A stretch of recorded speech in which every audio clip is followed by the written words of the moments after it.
Moldova भी अपनी इच्छा जाहिर कर चुका है। अब फिनलैंड के बाद क्या हम ये मान के चले, मोल्डोवा कह रहा है लगातार हम पर भी रूस का थ्रेट बरकरार है, रशिया बार बार धमकाता हमें भी है और हमें भी किसी बड़े अलायंस का हिस्सा होना चाहिए और इशारा नेटो की तरफ है, ये हम सभी जानते हैं। तो क्या अगला मेंबर मोल्डोवा भी हो सकता है और उसका क्या असर होगा?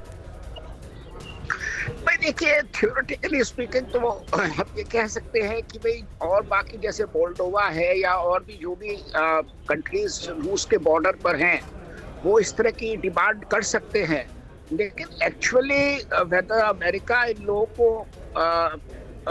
एग्री करेगा इस बात के लिए नेटो में इनके शामिल होने के लिए, ये थोड़ा देखने वाली बात है। ये ऑटोमेटिकली नहीं कह सकते, क्योंकि अब नेटो को और अमेरिका को ये भी देखना पड़ेगा कि इन कंट्रीज को शामिल करने से क्या एसेट्स ये लेके आते हैं अलायंस के लिए, क्या कैपेबिलिटीज या क्या इनके आने से अलायंस की इफेक्टिवनेस बढ़ती है और कितनी जिम्मेदारी अलायंस की बढ़ जाती है। ये चीजें भी उनको देखनी पड़ेंगी। लेकिन तो योगेश जी, जैसा आप बात कह रहे हैं, इसी बात को आगे बढ़ाते हुए एक कहावत है कि बूंद बूंद से सागर भर जाता है, बन जाता है। लेकिन क्या आपको नहीं लगता कि जिस तरह से रशिया को एक बड़ी ताकत के तौर पर देखा जा रहा था अभी तक इस युद्ध में, बावजूद इसके कि यूक्रेन चुनौती दे रहा था, क्या इस तरह एक एक कर देशों के शामिल होने से नेटो की स्थिति मजबूत होगी इस पूरे युद्ध के मद्देनजर?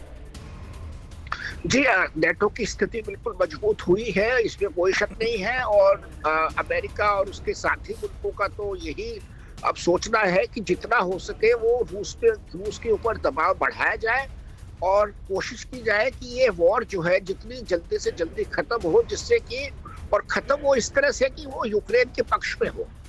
तो इससे जो है वो प्रेशर बढ़ाने में उनको मदद मिलेगी और रूस के लिए ये एक बहुत नेगेटिव स्टेप है।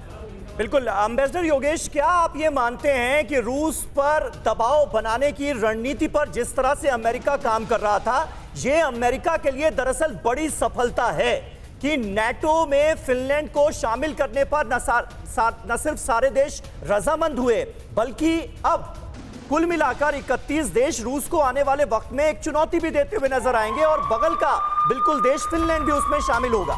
इस पर मैं आपसे आगे बात करूंगा। इस बीच अहम खबर, नेटो में फिनलैंड के आने पर रूस का पहला रिएक्शन सामने आ गया है। हम अपनी सेना को और मजबूत कर रहे हैं, ये कहा गया है रूस की तरफ से। देखिए रूस की तरफ से पहली प्रतिक्रिया क्या होगी, इसका हर कोई इंतजार कर रहा था। अब वो हमारे सामने है, रूस का पहला रिएक्शन।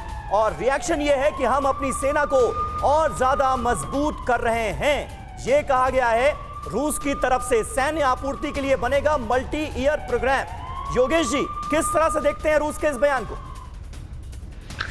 देखिए भाई, ये तो जिसे कहते हैं ना कि एक परफॉर्मा रिएक्शन, मतलब इस तरह का रिएक्शन तो रूस से एक्सपेक्टेड था। और रूस क्या कहता है, कुछ तो कहना पड़ेगा उसे।